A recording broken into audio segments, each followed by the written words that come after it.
Hello, everyone, and welcome to On the Rise with Miss Phoenix. I am your host, Miss Phoenix. Here is where we give a platform for everyday people to share their journeys, their inspiration, motivation, just tell their stories, promote their business, promote their books. Here today, I have my special guest, Justin Berry. I have known him for quite some time. Justin is a comedian. He's a co-host of a podcast. He's a father, husband, a minister. But Justin, can you tell them something else about yourself? Oh man, well thank you. First and foremost, thank you for having me on the show, Miss Phoenix. I just learned that that's your name just now because I know you by something else. But anyway, man, originally from Illinois, man, I've been in the military, father of five, husband of one. Number one, comedian, go by the name Jay Jamal. Check out our podcast, churchparkinglotpodcast.com, on all your social media platforms and your wherever you are able to get any of your podcasts. Also, I got so many names: Jay Jamal, Reverend Barry, Mr. Barry, Daddy, Boo, all of that. So yes, I am so excited to be here. Thank you so much. So we won't be calling you Boo on the show today. No. Please don't do that. No. Okay. So Justin. Can I drink on this podcast? I'm sorry, go ahead. Yes, you can. Okay. Yes, you can. All right. So you mentioned that you were in the military. You mentioned that you were a father of five. Yeah. You mentioned that you're a minister, a reverend. You have a podcast and you do comedy. Yes. How does that all pull together? So many times we meet people who Christians who has this stereotype of how they feel like people in ministry should conduct themselves in places that people in ministry should be seen and not seen. So as you were talking about being a comedian, what has been some of the feedback per se that you have received because you are in ministry? Oh man, some of the feedback that I've received is, starting out in comedy, you don't really get an opportunity to just hit the main stage. You don't have an opportunity to do anything like normal comedians would do. They have classified certain comedians as clean comedians and certain comedians as just, comedians. So those are the ones that cuss. Okay. That's not me. I don't do that. I don't do that on stage or in the pulpit. Anyway, so some of the feedback I get is, it's funny because a lot of Christians will come up to me and be like, "Man, those jokes was funny, but I know you wanted to cuss," and it's like, "But this is your church. You invited me." So that's kind of hard to receive that feedback. But then you have the other feedback of, well, as a comedian, you shouldn't be in bars performing. You shouldn't be going to comedy clubs. It's so it opens you up to so many different things. But at the same time, what I like to hit them with is, well, your workplace ain't safe, so you still go to work every day. So what's the difference? And plus, I'm a firm believer that God and Jesus and the Holy Spirit and the angels and Satan sometimes laughs at us. I ain't even gonna lie to you. I laugh at me, and I know God probably look at me like, "Boy, you stupid." Right. And, Right. So I think when it comes to being a clean comedian or a Christian comedian or however you want to label it, they're just jokes. They're just a way to have people to be able to lighten up their life and be able to have a moment to just breathe and laugh and relax. Right. Because, laughter, like they say, laughter is good for the soul. So many times we carry so many things around that sometimes we just need to laugh about it. That is true. Life happens and you be like, Lord, you got jokes. Yes. And I say that because you're a father of five. Yeah. So I'm pretty sure God bless me. I'm sorry. Go ahead. I'm pretty sure in those roles and those capacities, it has been some times where you had to crack some jokes to. Yeah, absolutely, absolutely. You know the old saying, you got to laugh to keep from crying. So Right. a lot of times, my wife Kendra, she'll be like, why are you not upset? Why are you not mad? Why are you laughing? Because if I don't laugh, then everything that is within me is going to want to do, the opposite of what I'm doing right now. Coming from a family background of being a little hot-headed. Mm-hmm. Being a little hot-headed, sometimes you have to have that ability to crack those jokes in certain places, and a lot of times a lot of people sometimes will say, well, that's not the proper place to crack jokes. But everybody grieves, everybody thinks, everybody goes through things differently. Just because my way is different from your way doesn't make it right or wrong. Right. So let's talk about this podcast. Oh, yes. Can you tell my guests a little bit about this podcast? This podcast is a controversial comedy. We basically doing stand-up in our podcast. It usually lasts for about 45 minutes to an hour. And we just take some of the, most recent stories or crazy stories that you probably wouldn't have even thought that has happened. And we just basically merge them all together in a comedy set. And it's designed to give you a different perspective of how to look at things because like we just talked about, sometimes, we may go through so many different things and it just, warps our thinking. And sometimes we just need that balance to where we're able to get those things out and laugh and be able to share those things. So this comedy podcast, along with my co-host, my boy B. Allen, who is also a comedian, we started this in COVID. Okay. And 2020 and have been going strong. We are on season 10. We have done 80, this will be 81 episodes. So it's like 9 episodes in a season and we just go at it. We don't care who we talking about, who it is. You know me. Hey, when we go in, we going all the way in. So this podcast airs it drops every Sunday. Drops every Sunday on all of the social media platforms, all of the listening platforms that you are able to get, and we just go in and have fun. Have you received backlash about the podcast? Yes. Okay, so funny story. The reason why we have received backlash from some people is because, let me move this way, because of that label right there. Okay. Yeah. Mm-hmm. And that's only because, so I did this for 2 reasons. 1, because it helps me with comedy. Right. 2, because we actually are keeping it in a family-oriented type of ordeal. Okay. So my whole thing about this is to actually draw my co-host closer to God. Okay. So he knows God. He's heard about him, went to vacation Bible schools, all of that. But, along the way, he's just like, forget it. So, but being that me and him are in close proximity all the time, mm-hmm. And it's so great because he tries his hardest not to cuss on the podcast. And even at moments, he'll have his own little ministry moment.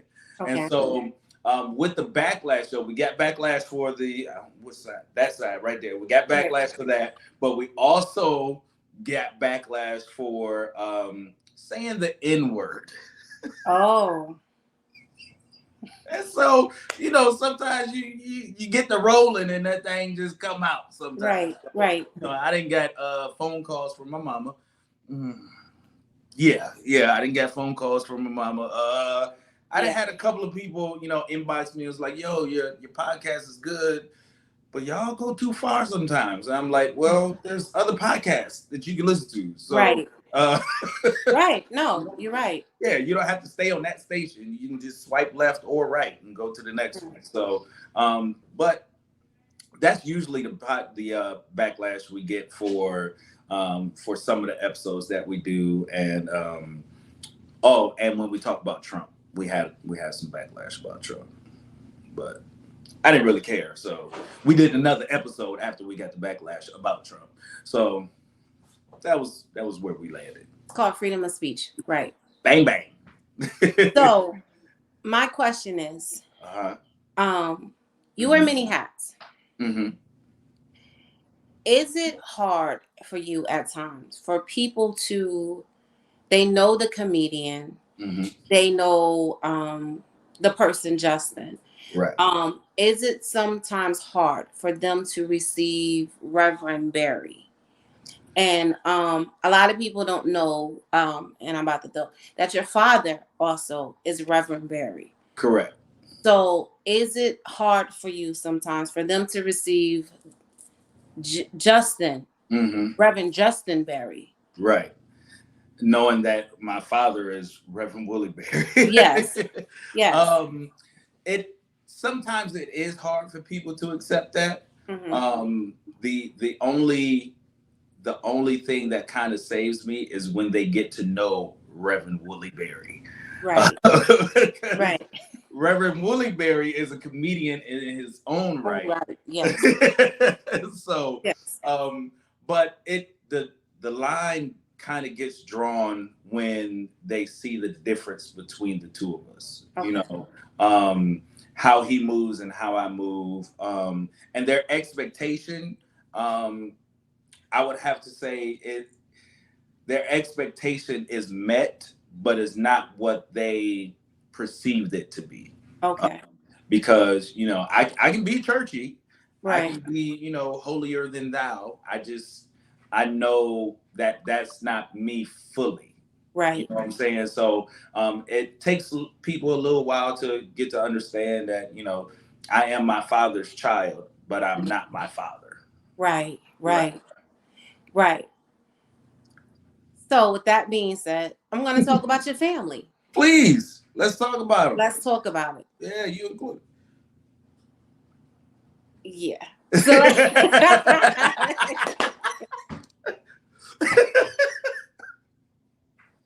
mm-hmm. Let's talk about it. Let's go.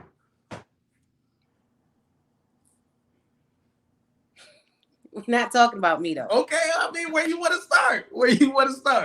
Let's talk about with your kids. Okay, let's. Okay. So, all right. Two things. Uh-huh.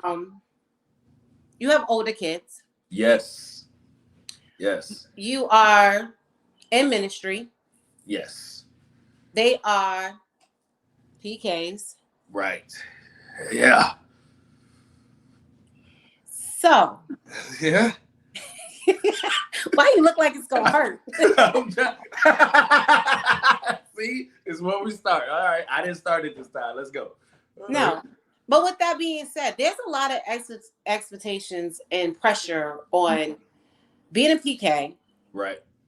Having a parent in ministry and still being true to yourself, right? So, what is the challenges that you have found and you face with raising 5 kids? Mm-hmm. You're not that old. If people look at you, they're like, hey, how old is he? He got 5 kids. Right. You had kids at a young age. You were in ministry, mm-hmm. married, mm-hmm. doing a family, and trying to create a path and a journey for them. Right. So what are some challenges you faced or that your children even some struggles? Because it's hard. It's really hard because you're not allowed that space to kind of mess up. You're PK too. So like you know the challenges that you went through. Yeah. So when you had your kids, did you have a different vision in mind when it came to raising them? Absolutely. Okay. Absolutely. I totally had a different vision because again, we go back to that thought of separating yourself from who your father is, who your mother is, and growing up where we grew up, it was just everybody knew everybody. Right. So, there was no real room for us to mess up, because it'll be, ain't that Reverend Barry's son? Or, whatever the case may be. So I did not want my kids to have to go through that. Okay. My level of, or my thought process in raising them was making sure that they had the room to make a mistake. Okay. Not making sure that, if they make a mistake, you drill them about it. You shouldn't be doing that. You're embarrassing me and things of that nature. Mm-hmm. Never went through any of that. Never told them any of that. I wanted to walk them through, the thought process of, okay, now when you did this is what happened. So the cause and effect. Now you can't do this again. But Right. of course, with kids, they gonna be kids. So sometimes you gotta, jack the kid up sometimes, So I'm not saying I placed my hands on my kids. I'm just saying I had to discipline my kids. Okay. Not saying my hands or anything, because I don't want no court issues. But anyway, my kids are grown, so but no, I really wanted them to make sure, I really wanted them to know and to make sure that when they go through life, mm-hmm. you're going to have to learn how to deal with certain stuff on your own, because I'm not always going to be there to help you through it. I'm not always going to be available to help you through it. And sometimes you may just be too embarrassed to come to me and say it. And, in any form or fashion of how they do it, mm-hmm. they, you will always go through that moment of embarrassment where you don't want to say it. But I always made sure that they had an open door policy, or I had an open door policy for them to come talk to me, whether it was about drinking, smoking, sex, whatever. Growing up, the way I grew up, it was kind of, It wasn't a discussion. It wasn't a discussion. It was more of, don't do it. Right. Why are you doing it? That's dumb. Right. Stuff like that. So when they did make a mistake, yeah, you got talked to, you got disciplined about it, but I want you to understand what comes along with those mistakes, and showing them not only in the world, but also in the word, what it says about making these mistakes and how making these mistakes can cause other things to come up. So, and also being able to allow them to express themselves, be free to express themselves, to be free to be, to explore and to, use their own mind and their own thought process, and not always think to themselves, well, daddy didn't do it this way, or mama didn't do it this way. You got to create your own lane. And when you create your own lane, I'm not going to be in that lane with you. Right. With that being said, how important, like you said, mm-hmm. growing up, certain stuff wasn't discussed. Certain stuff wasn't a topic. There's an open door policy that you're trying to create with your children. And you discussed how important it was for them to know what each aspect, what the word says, how it coincides with everything. Right. So I am really big on transparency. Absolutely. So many times, parents, we're not transparent with our children. Right. We don't let our children know the true meaning of why we're this way now. Right. Because we have a backstory. Right. So as a parent, and you have fives. I don't know, boys, girls. What's the ratio? 2 boys, 3 girls. There you go. Right. That's what you got. So with that ratio, being transparent with your daughters, as well as with your sons. Mm-hmm. And many times as parents, we find ourselves, maybe you're more transparent with your son than with your daughter. Nope. So how important is that as a parent, to be transparent and to be open on both sides? Not I'm just going to share this side with this one and then this side, because now they have two different views. Right. Right. No, it's important that both sides gets to understand, either side, because the truth of the matter is, I'll be able to deal with the boys in a different way because we're boys. Right. But at the same time, I have to think of it this way. My girls are going to be dealing with boys. Right. So I need them to understand, the concept and how we think in a way. Some people may call it, you giving away the player card or whatever. Hey, these my girls. So Right. they're Right. going to know. So when I talk to the boys, if they had an issue, I would talk to them separately, but then I would incorporate everyone so that they will understand. This is what I said to the boys. So this is what happened.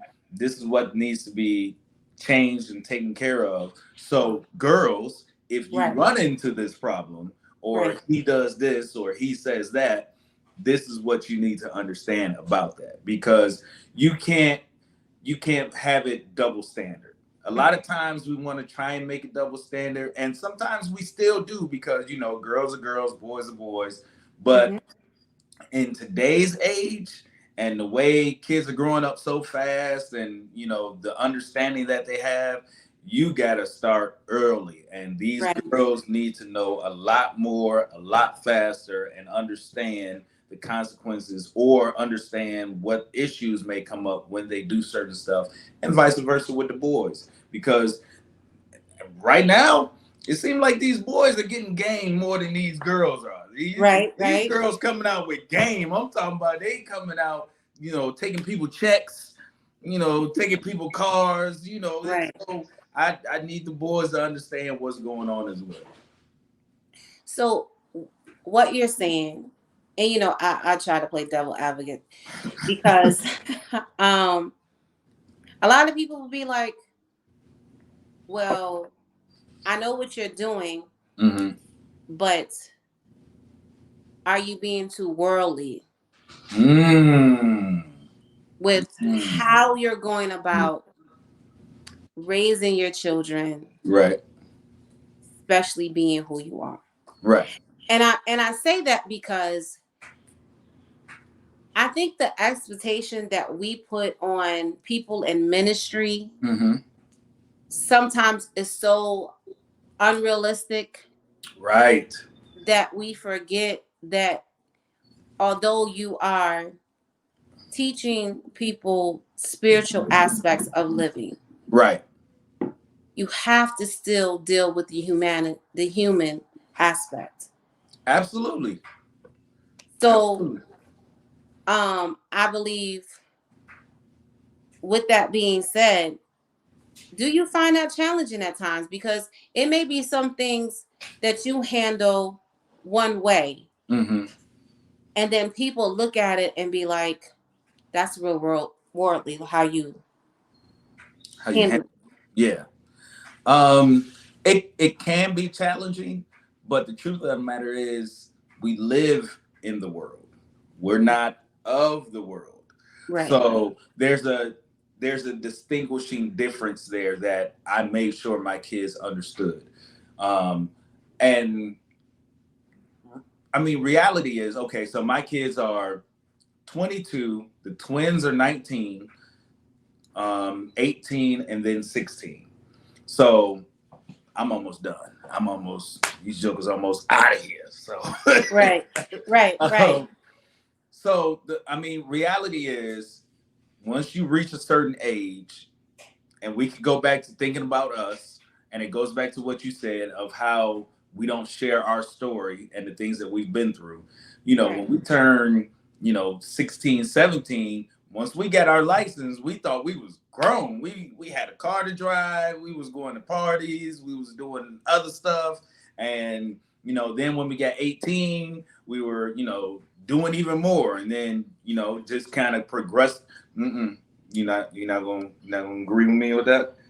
You're not gonna leave me out there by myself? God bless you real good. So teaching them and Right. letting them understand that even though you are living in the world, you don't have to partake in everything of the world. Right. You still have to remember who you are. You still have to understand how things are going to affect you in certain ways. And if by chance someone says, you know, I don't think you handled that in a Christian way, um, I'm sorry. These are my kids, Right. and I know how to get through to them. But at the same time, you also have to understand Jesus didn't go to the temple to heal people, he was in the street. Right. So, how are we going to be able to help someone else out of where they're at without knowing where they're at? They Right. not coming to the church anymore, Right. especially nowadays. You know, you can do church at home in your bed, Right. and most of the time you just flipping through channels and you land on it or whatever. Right. Or it's so much easier now for you not to come to church. So how Right. is it we're doing what Christ tells us to do to be able to help other people, to heal other people, and even help our own family in the stuff that they're going through if we don't understand where they're at? We have to be able to get where people are to be able to help them to get somewhere else better. Good point. Hold that thought. We're going to take a couple minutes for a break, and we will be back with more with Justin Berry, sharing his Yeah. story, his journey, and everything else. Hold it. We'll be right back.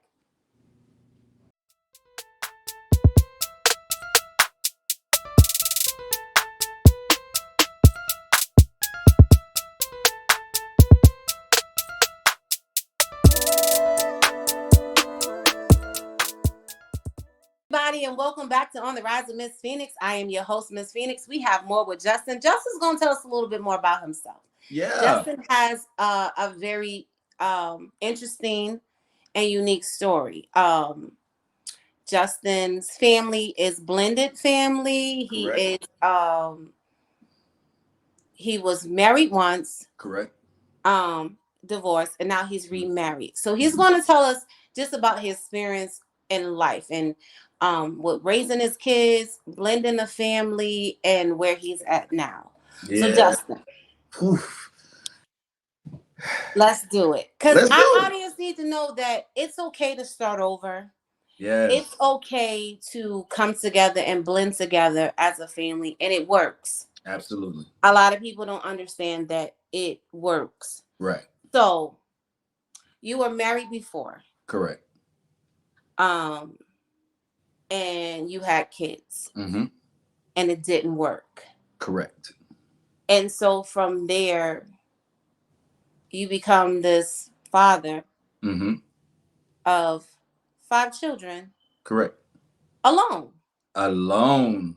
Single father of 5 kids, 2 boys, 3 girls, and you want to talk about the struggle? The struggle was real, especially, you know, I'm coming from a divorce situation, and it wasn't like nobody knew either side or anything like that. You know, they were pretty much well connected to both of us. But being the person that I am and knowing that I would never allow my kids to just be, you know, off all nilly willy, you know. I did take that responsibility on myself and just say, you know, until, you know, things get better, you know, y'all gonna be with me. So Right. my daughter was 2. Kiara was 2 when me and her mom or their mom separated, and I didn't get remarried until she was 7, going on 8 years old. Okay. And so that time in between of being a single father, having the struggles of one job, trying to work 2 jobs, still being a single dad, that is a tough process. But at the same time, with the people I had in my corner, my family, my mom and dad, my sisters, all helping me and get through it. I probably wouldn't have made it without them because of how strong they were and the how they brought up the rear and helping them, raising them and things of that nature. And then being able to understand going through that time period of where I'm still trying to date, but you're coming out of a situation, but you still wanna be able to have that companionship. Right. A lot of times you jump into stuff that you ain't got no business jumping into. Okay. A lot of times when you get divorced and you feel like you're ready, you're really not. So I've had those issues with other people dating other people and it not working out, especially when you introduce them to the kids and then it don't work out. That's even worse. But once you are able to have that time alone, have that time to be able to heal and be able to get over those things, and you meet that right person, it all kind of works together seamlessly, and there's a peace about it that comes with it. So being divorced is not fun. Um, Being a single father is not fun, but would I trade it? No, I do it all over again. I do it all over again for them at any time. You said something interesting. You said trying to date. Mm, A lot of people, women think, oh, okay, dating, I have kids. right. Here you are, Mm-hmm. a father, Yes. raising your kids, trying to date. And like you said, then you feel like this is the right one, and then you begin to try to introduce Right. Right. them to see if it's all gonna be a good fit. Right. So many people feel like um there should be a wait in between there. What Mm-hmm. is your opinion? Do you feel like the sooner you introduce just to see the vibe or how this person is um with your kids, Mm-hmm. or do you wait until you become serious Mm-hmm. with the individual and then do the introduction? I think that it all depends on how you feel or how you look at that person. If it's going to be something that you want to try and make something long out of, then I don't see why it would be a problem to introduce the kids to that person. I would say not to bring them to their safe place. Like, don't bring Right. them to your house. Don't allow them to, have free reign over the house or anything. Go to a public place. Go to a restaurant. Go somewhere where they're not the full center of attention. Take them to the Right. park. Go out on a picnic so they can have that time to come back. Go and play and then come back and things of that nature. And that gives you also the ability to see how that person will react to certain things when things happen. If your kid goes off and tries to run off and you gotta bring them back to reality or something, or they get into it with another kid or Mm-hmm. something like that, see what their reaction will be, because then that'll tell you how they would be integrated and how they would work well with your kids. Me personally, I don't see a problem with integrating them or trying to see how they would fit, because eventually you're going to have to if it moves past that. And you don't want to start something new to where you've learned each other to a certain point, but now you have to relearn them because you don't know what their parenting skill is like. Right. And the truth of the matter is, you can talk about how you want to raise your kids together with this person or whatever the case may be, Right. but when that situation comes up where one person has to discipline the kids or whatever, you can always tell if it's going to work or not, because then you'll have that person that may be real clingy over their kids. You gave them an okay, but then you're jumping down that other person's throat because Right. you discipline your kids, or Right. you have to deal with the kids. So Right. yeah, you have to learn. The quicker you learn, the better. Okay. So let's talk. You Okay. you you raised your kids Yep. to a certain point, and then you start dating and you meet, and Mm-hmm. then you do the introduction, and now it's, I think this is the person, this is it. Right. So how did you go about that? Like, did you told the kids, listen, I found the one, got you a new Right. mama. Oh no, that's you. Yeah, I went to the store and found you a new mama. Boy, I paid for it. She on the way. She on the way. She coming through Amazon. Um, Amazon sell everything. But no, it was just basically like that. You know, like I said, try to keep an open door conversation with the kids. And so I tell them, hey, I'm talking to this person. We're dating. We've been going out. And so. My oldest daughter, Taylor, who was the mama of the situation while I was a single dad, she would ask the questions, what's her name? What does she look like?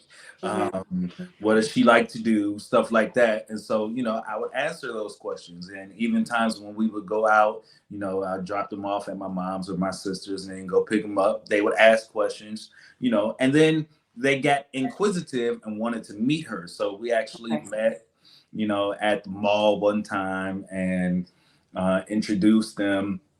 Come to find out, little background. Come to find out, she actually knew my daddy. So while I was married and going through my divorce, she was working with my dad at Sears. And as many times as I've been to my dad's place of employment at that time, I never seen her. It wasn't until later that we had just came back from lunch and pulled up in front of my house, and my dad was out there with the kids, and she hit me in the arm real hard and was like, "Mr. Willie, your daddy." I was like, yeah. So I'm asking her how she know him. So, that story comes out, and then the kids meet her, they love her, and it all started off good until that one time she had to discipline the kids the first time. So, and that was her concern. I wasn't really worried about it. I was like, eventually you're gonna have to do it. So, I'm not gonna be the only one disciplining because they're gonna keep trying to, buck on you if you don't do it. Right. she she disciplined my youngest one time and came into the room crying, bawling because she had to see her get, again, no hands were laid on these children when they were younger, but when she was disciplined, she came into the room crying because it hurt her so to actually do that. And for a parent, you don't want to see your children hurt, and you don't want to, inflict any pain on your kids. But in the discipline, you do have to be able to be stern with them, and being able to see that compassion out of her and that love come out of her, that, it hurts me or it hurted her to actually do that. That made it so much more easier. And the blend just it just grew from there. That's good. That's good. A lot of people don't understand that, don't see that that the true love for your children she had, and it displayed, and it Right. wasn't. So many times you have people pretending. Right. Pretending because they're like, "Oh, I want to make this work, so I'm going to pretend to accept. I'm going to pretend to," Right. but it becomes genuine, which makes the blending of the family easier. So many times, in most cases, you have, as you said, the single father. Most time it's single mothers that are blending in with a new guy, a husband, or something of that nature.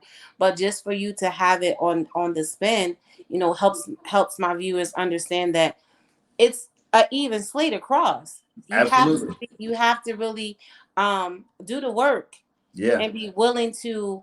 It's okay. Everybody goes through issues. Everybody goes through, everything does not automatically work out, and it's okay. And just like you went through divorce, your children went through the divorce process. The children seen the split. I'm with dad. I'm not with mom. Now I joke, but now I have a mom here in the household. So with that being said, we're talking about blending. Right. So they have two mothers, which at times, as African American women.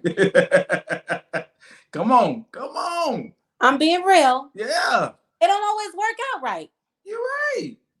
You're because you right. got two different attitudes. You got one that feels like I'm the true mother. These Yeah, my kids. I don't yeah. want you saying nothing to my kids. I don't want you Right, doing nothing to my kids. right, And then you have they my kids. They live with me. I take care of them. You're right, not here. How do you make that work? right. Um, that is tough because it all depends on the maturity of the two moms. Um, especially like in my situation, my wife does not have kids Mm-hmm. biologically. You know, she loves, our kids as if she gave birth to them, but biologically, she doesn't have a kid of her own. Mm-hmm. So for her, she gravitated more towards the kids because of that. Right. So then the conversation of having to have with both mothers is a little bit more difficult because you have one that had them and then you have one that feels like she did, and Mm-hmm. so it becomes a battle of who's the mommy the most, and Right. so you have to be able to explain to them you basically have the ability and the best of both worlds Right. because you have your biological mother who loves you and is going to do what she has to do, what she needs to do for you. But Mm-hmm. also, you have someone who is also here, who is in the place of her when she's not here. So Right. you have both sides now dealing with both attitudes and trying to get them to work. That takes some finagling right there. You Uh-huh. gotta move some pieces around with that. We're talking about pawns and rooks, knight Yeah. and queen pieces. Right. All of that has to move. But eventually, like I said, the maturity of the two, they both have to come to the understanding that we doing the same thing. Right. We want the same outcome for all of them. And when that actually comes about and they understand that, it works a lot more better. They see, guys, listen, it's doable. It Blended is. families is doable. Whether it's a blended with two dads, two Mm-hmm. moms, whatever. Certain situations are not guaranteed to work out. Absolutely. So life doesn't stop. You have to move on. Right. But it's steps that we take when we move on. It's ways about going about it. And if you work it, it will work. Right. If you That work is it, it correct. will work. And then the full scope of the matter is not about you, it's about the kids. Right. Exactly. The kids are the bigger issue. Right. Right. So you have new wife. Mm-hmm. Well, is she not new? Because y'all been together for a long 10 years, April 21st, baby. time. So you have but you also was in ministry. Mm-hmm. So that's a new, not only did she gain a husband, she gained a ministry. Yes. And she will tell you very quickly, he's the minister, not me. Okay. Okay. No, okay. Yeah, I mean that's true. Because she has to again set herself apart. But that's also an understanding of how the blend works because we both have to be able to accept each other for our past, for our present, and for where God's going to take us. Right. And sometimes, God will only speak to one to encourage the other to do what they already know what to do, or it may Right. be something new, or Right. it may be something that they started, then they quit, whatever the case may be. But with us, her accepting me being a minister was kind of easy because she was always in church. She Okay. always um, understood how God moves. She understood how, things worked out, how, ministers have to be running back and forth, because she was real close to her pastor, when from the time she was a little girl till the time she, grew up and went out to her own. So she understood it. There were times where, as a minister, you can be running a little bit too much, which comes into the play of family is your first ministry. And Right. that's something that I had to learn. Right. I was so fixated on doing God's work that I forgot that God's work starts at home, Right. then goes out. Right. So it's a balance of both, and we both had a great learning experience with it. That's good. I like how you said that. Because we don't like be transparent and say sometimes I got it mixed. I mixed it up Yeah. and didn't realize that while I was pouring into one ministry, I was forgetting the other ministry. Right. And sometimes it has to be brought back to your attention. Listen, so let's fix it and adjust and keep going. Right.